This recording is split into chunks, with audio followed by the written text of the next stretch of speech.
Hey, folks, John Duffin here with Duffin Media. Welcome to another episode of Your Monday Motivation. I'm here with my partner in crime, Chad Levine, the superstar lender, and we are here to kickstart your week. Hey, buddy, how you doing? What's going on, JD? We are great. doing. Bon dia. Yeah, bon dia to you too. Bon dia. Bone. We are not saying that right. Not bone.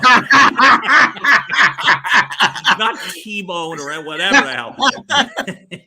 Oh boy, I am a super cultured individual. Yes, you are. Anyway, I want to just say to everyone, this is a follow-up to our video from last week, which we are continuing with the same message.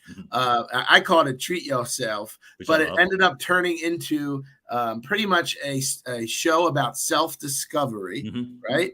And John told us he was outside of, I was going to say outside of Portugal. You're inside of Portugal, outside of Lisbon. Is it Lisbon? Hey, and I moved. So I left there. And since our last conversation, I moved from Lisbon. And from that point, I am now in what they call the Algarve in Lagos. Is it Lagos? How do you say it? Wait, right. So I was calling it Lagos, sounding right out of Northeast Philly for years. And people kept correcting me. And I would say Lagos, and they would finish, they'd come back and say Lagos. And I thought, Lagos. Do they have a speech impediment? A lot of S's here are SH's. Anyway, so it was Lagos, and it's sick, beautiful, just sick, beautiful. It's been glorious here. Every beach is killer. We're gonna start. I'm gonna let you run. Okay. Well, Jason, are you able to put up like a stop clock? This is gonna be fun. I don't know if you can. I don't know if you can. This might be too short a notice.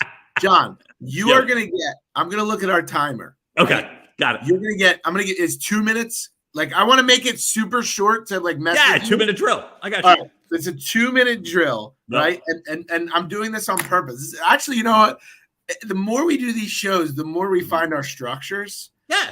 And this is fun. I think people will enjoy this because John was going to struggle with 2 minutes. If I made that 1 minute, he'd cry.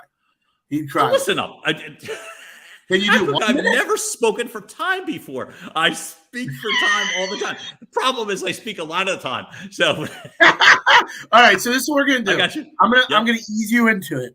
But next week we're gonna do a 60-second clock. Okay, got it. All right. So this is we're gonna call this section. Okay. 2 minute warning.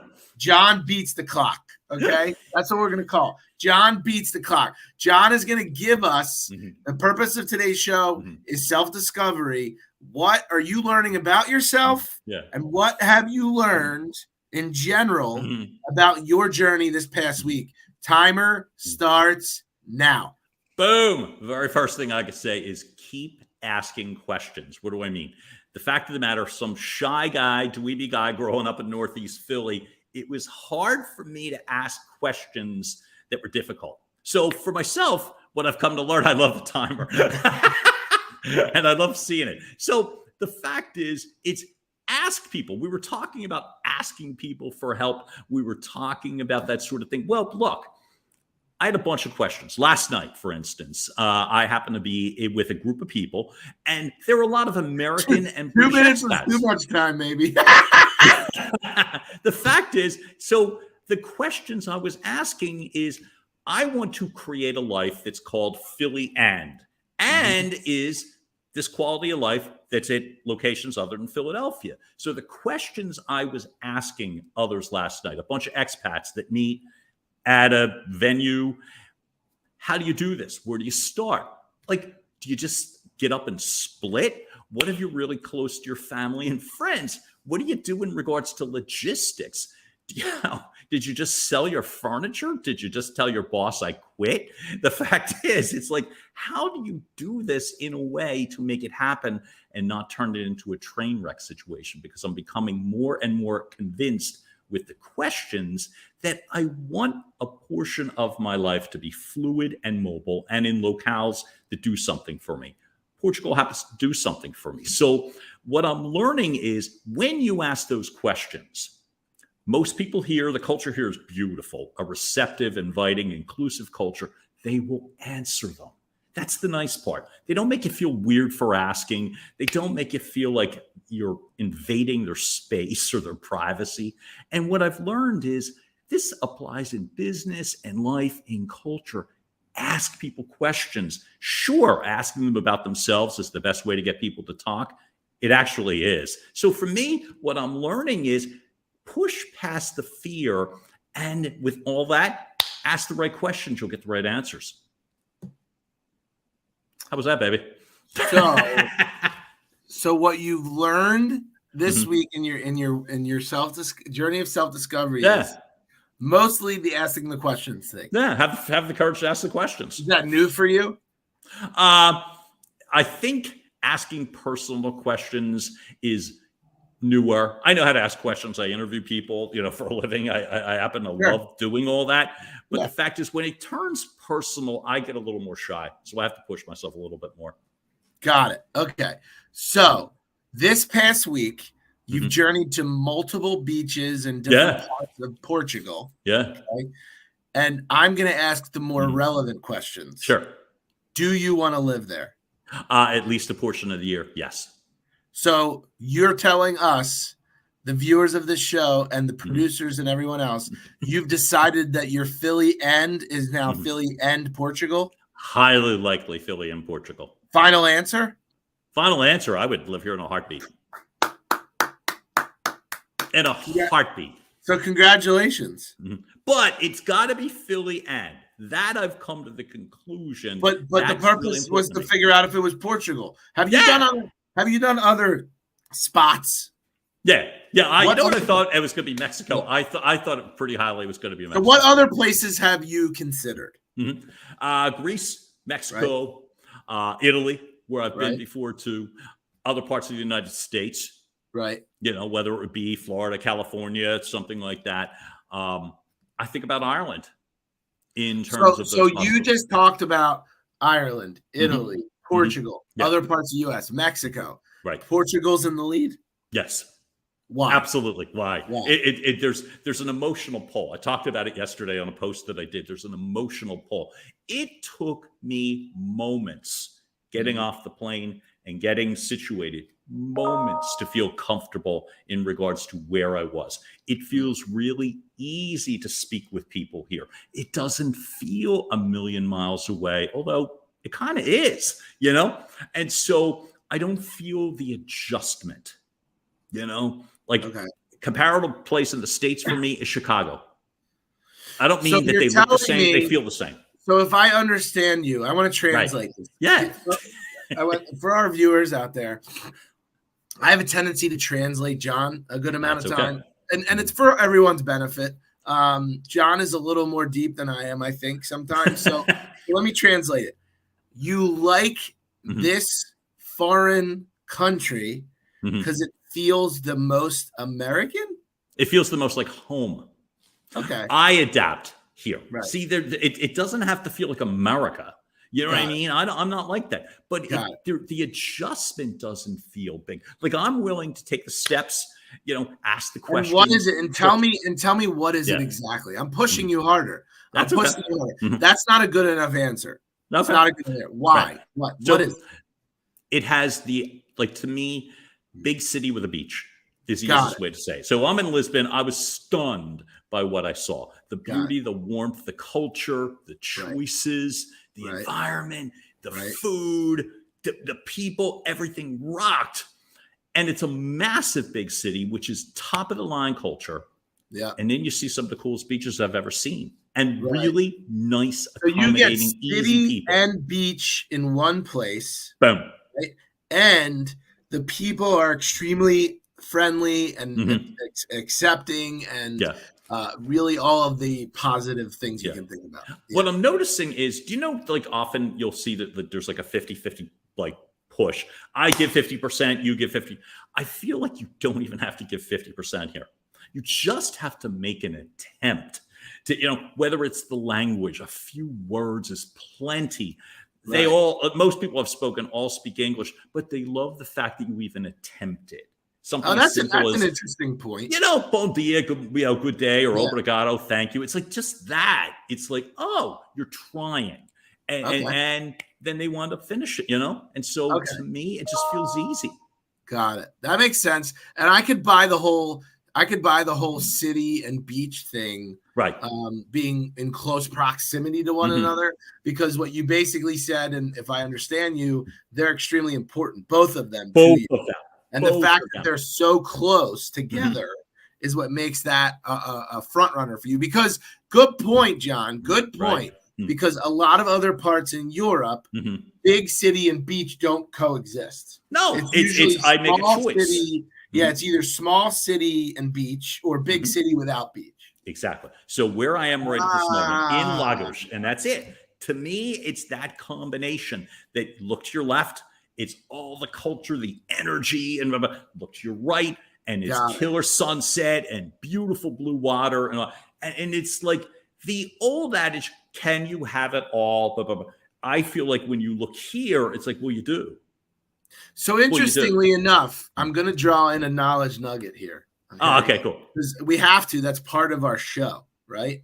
And part of what I'm hearing about is John's happy place, right? Yeah. Oh, 1,000%. Yes. Some people are beach people. Some people are city people. Some people become beach people after they're city people, right? Yeah. On a higher level. On a higher level, from serenity to peace of mind, to the pace, everything, right? Is that you in a nutshell? Do you like both paces, both settings? Do you like the therapy of the ocean and the hustle and bustle of the city? Is that you where you're at in your life right now? 100%. And I don't know that ever is going to change, but I have to have the energy of the city. I'm a big city boy. I love it to death. And the beach part just does my heart good and my soul good. And so I think more clearly, I think more calmly. And for me, things that calm me down actually help me as keyed up as I can be, right? My best motivation is to slow down. You know what I mean? It's weird. Because I am firing off often in so many cylinders that you run the risk of misfiring. Whereas when things slow down for me, all of a sudden I speak a little bit more clearly. I feel a little bit more. I can articulate a little bit more easily. I can hit the 2-minute mark when you tell me to. Interesting. No, but it's interesting because I'm listening to you talk.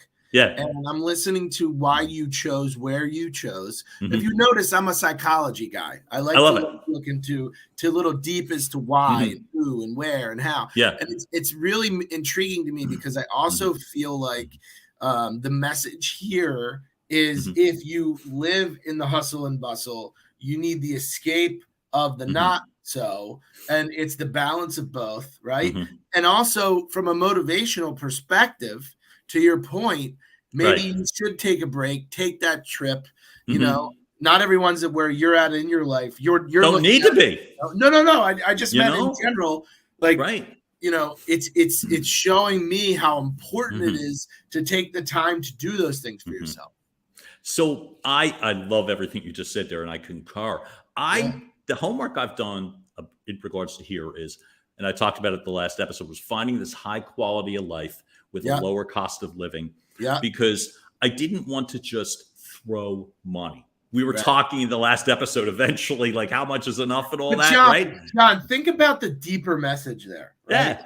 Let's go further, because everyone always is like, everyone's like, oh man, these episodes, and you want to have them. Yeah, but you know what? In our conversations, we come to deeper meetings, right? I'm gonna challenge you more and get to a bigger point. You ready? Okay. Yeah. Ready? Yeah. Why do people, right, in general, why do they want the wealth? And I don't mean, and to me, there's more than one person. There's more than one view. Some people, I'm going to take one group out right now, and I'm going to remove them from your mind. Okay. The one group that wants it for the show and the glow and the glamour and the opulence, they're removed. They're removed. Because to me, that's superficial bullshit. Oh, yeah. Off the table.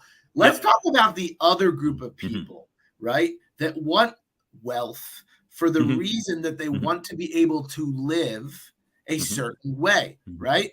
Yep. So wealth is what allows you to live a certain way in areas where the cost of living is higher, right?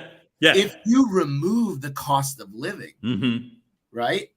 You almost level the playing field.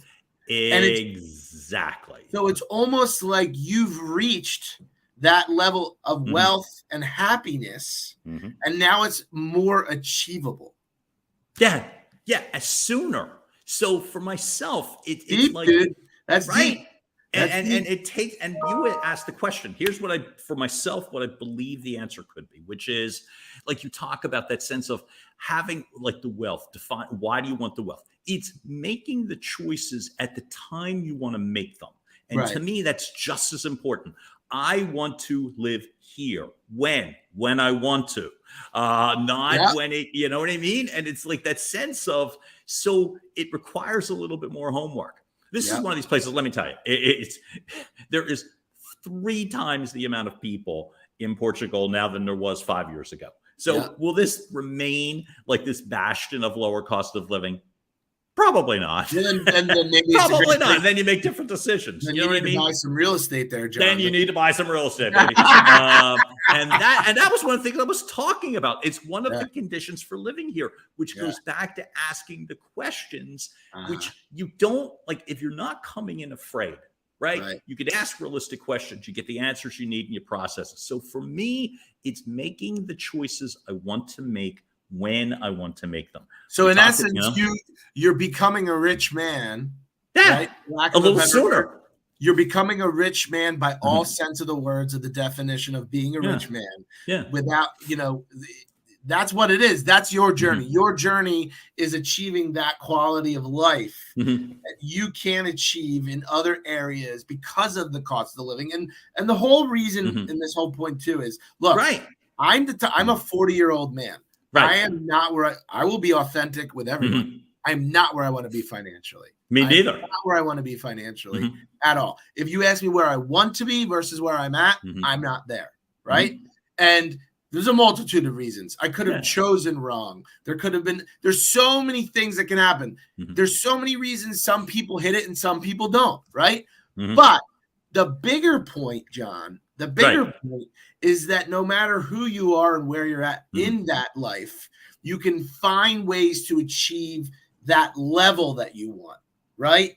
Yeah. That level, that sense of happiness, that sense of joy, that sense of doing what you want. And that's the bigger message. That's the bigger message. Is have the guts to be transparent. I keep talking about asking the right questions. And a lot of that comes with having the guts of knowing where you are and not being afraid to articulate it like you just did. Look, I was a terrible, terrible saver. I threw money around crazily for a lot of years when I didn't have it, let alone when I did. And so I'm playing catch up. Do I like it? But it requires a little more work. And then you find places like this where I'm, like I said, with a group of people last night, varying levels of wealth and varying levels of age but here was the one thing that with every single person I spoke with, there was an ease to every person. This one moved in February here. This one moved 5 years ago. This one moved. There was an ease and a comfort. And to me, it's knowing, like, trust your judgment. That's obvious. I like the quote I was thinking about is leveraging your body of evidence. I could have went right back to like being uncomfortable. Oh, these people are all wealthier than me, this than me, but that than me. But the sense is when you come in and realize, look, I'm bringing something to the table. It gives me the guts, things I've accomplished in my life.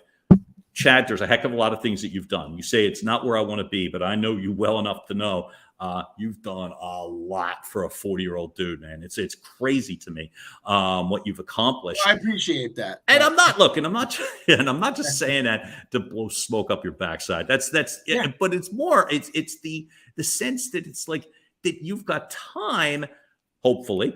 Nobody guarantees that, but you've got time to make great choices. For me, it requires a little bit of research. That body of evidence is reminding myself I've done a lot of good things too, rather than just beat myself up. You know? Do you want to go dive deep in your? There was a bigger point I was going to go, but I don't want to go too many tangents. Do you want to dive deeper into your quote? Sure. And what I was going to say in terms of making certain that you leverage your body of evidence. What's the body of evidence? I work with a therapist. Mindfulness, Zonefulness is his book. Literally, it's called Zonefulness. The psychologist, his name is Joseph Dowling. He's a sports therapist with the University of Pennsylvania, the University of Rutgers. I've worked with him privately, and he's one of the coolest people I've ever met. And when I'm all bound up, right, and worried about things and keyed up and afraid to do this and afraid to do that, he talks about leveraging your body of evidence, which is this. I coach this with people. You're getting ready to do something big. Ask an important question. Talk to somebody who matters. You're playing this loop in your head often. The mistake is you're forgetting, I don't belong here. I'm going to do this. I'm going to mess up. The leveraging the body of evidence is simply this. It's a little bit of deep breathing before you have the conversation. Seconds of it. Remembering something that you've done in the past that you're proud of. For me, I might tie in the marathon stuff. I might tie in my 30-year career in media sales or a big presentation. It just gives me the comfort of being comfortable to talk to you directly, like right now, right? Like speaking to you right now. Or an important client, or when I'm sitting with a bunch of expats last night, asking them how they did it. What do I need to do to move this ball forward? So to draw the relevance of that quote to our topic today, sure, which is really that journey of self-discovery. Mm-hmm. Your purpose in saying this was when you understand what your body of evidence is, you can act in a more meaningful way. Yeah, well, and not doubt yourself. It's to remove the doubt. I don't belong here. These people have more. And when I go into that loop of I don't belong, then I pull back. I'm like the high school kid at the dance that I'm petrified and I won't ask anybody to dance, and I'll just hole up. So for myself, I can't ask the right questions if I'm uncomfortable with myself. And you talk about the journey of self-discovery. I have to keep remembering that, leveraging that body of evidence. Hey, I've done things. I belong here. I at least have the right to be in the room. Got it. You know what I mean? And so that's what helps me, whether I'm interviewing people, whether I'm talking to you, whether I'm sitting here in Lagos, talking to people about how am I taking the next steps to create this Philly and life. It's making certain, remember, I do belong in the room. When I want to veer off course, it's simply, right, I've done this, I've done that, I belong. So if I draw it more relevant, it's when you are making the decision of where you want to be, aside from all of the physical and geographic aspects, it's the people themselves that are a big part of that. Absolutely. Okay. Oh, it has to be, because I wouldn't want to be here by myself. Got it. Do you know what I mean? That's why it's a Philly and my closest friends in the world. I have friends in other cities, but my really close friends happen to be in the Philadelphia area. My immediate family happens to be in the Philadelphia area. It's also because that's where you spent the most time. Right? Yeah. But I don't want to be alone. Do you know what I'm saying? No. But I meant like the purpose of the quote from my perspective. Yeah. The purpose of the quote is that, when you're deciding where you want to be, it's important that you have the acceptance and you're comfortable with the people in that environment. Absolutely. And part of that, getting that comfortability and that level of comfort and what makes you happy is you knowing yourself so that you can achieve that, so that you can walk into those busy city streets and find people that you connect with. And et cetera, et cetera, et cetera. Yeah, and it happens to work. And so at least for me, it happens to work, which is why I want to still keep continuing to do so. Okay, fair enough. I mean, is there an argument to say that you could do that at any place? Probably. But I think you have to listen to yourself too. Okay. Look, we can make the most out of any circumstances we happen to be in. You can. It's not just you're capable, you probably will. I'm talking more in regards to optimizing situations. rather than, you know what I mean? It's like, this biggest, most bombastic to bring life. this in full circle, because I'm Mhm. trying to, like, I feel like sometimes I'm the student and you're the lecturer, and you're talking. I'm like, what in the bleepity bleep? Is this on the test? Like, Listen up. no. I'm doing this on purpose. I want know. everyone to understand. We want people to watch this and walk away with something. We really do. I mean, that's the goal. Most people won't make it this far, but of course, this is where we get the depth of the show. Okay, but cool. regardless of all that, the purpose of let me bring it all in the full circle. Okay, the full circle is that you, no matter what, no matter what the situation, as you travel to find your Philly end place, using these skill sets and this mindset to allow your experience to come full circle and to help you make that final decision. Exactly.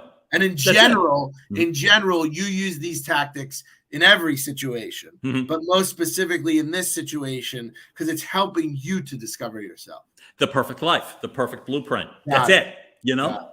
Got it. I got it, Professor. What did I get? I get? That's an A+, baby. And that's an A+. Right. Okay. Our producer was telling us his daughter has a 4.26 GPA so far, and I'm like, out of 4? So I'm giving you that, man, a 4.26, brother.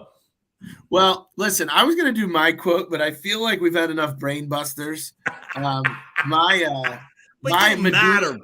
It's like it brings me back. It brings me back to water. You ever see the movie The Waterboy with Adam Sandler? Oh my God, and I really liked it too, right? And it's funny because it's like when the guy loses his SHIT and he can't control, something's wrong with his medulla oblongata. Right? And it's like, what's the medulla oblongata? Well, let me tell you what it is. It's your center of fear, and that has no relevance to this. It's like sometimes I listen, and I'm doing this for fun. I want to add a level of entertainment to this show. Okay, this is not. By the way, with Adam Sandler, there was a cutoff of when I stopped liking his movies, but Waterboy was in the window of when I really liked his stuff. I'm glad it made it. I'm glad you did. Absolutely, it was post-Wedding Singer. It's all super high level stuff too, like when he has to go back to 5th grade and repeat school. Oh my God. Billy Madison. Right. Oh my God. And Billy Madison. Oh my, Happy. Jesus Christ, when he was beating up. Happy Gilmore. Anyway, thank you. Anyway, the reason I'm bringing all this up is because, guys, I'm not gonna lie, I'm like you. Sometimes I'll listen to John, and I'll say, what? And this is not to knock John. It's not. It's to add entertainment to the show. It is to add entertainment to the show. But most importantly, it's I don't want people to lose the brilliance in what you're saying. Thank you. Right? That's really the most important part.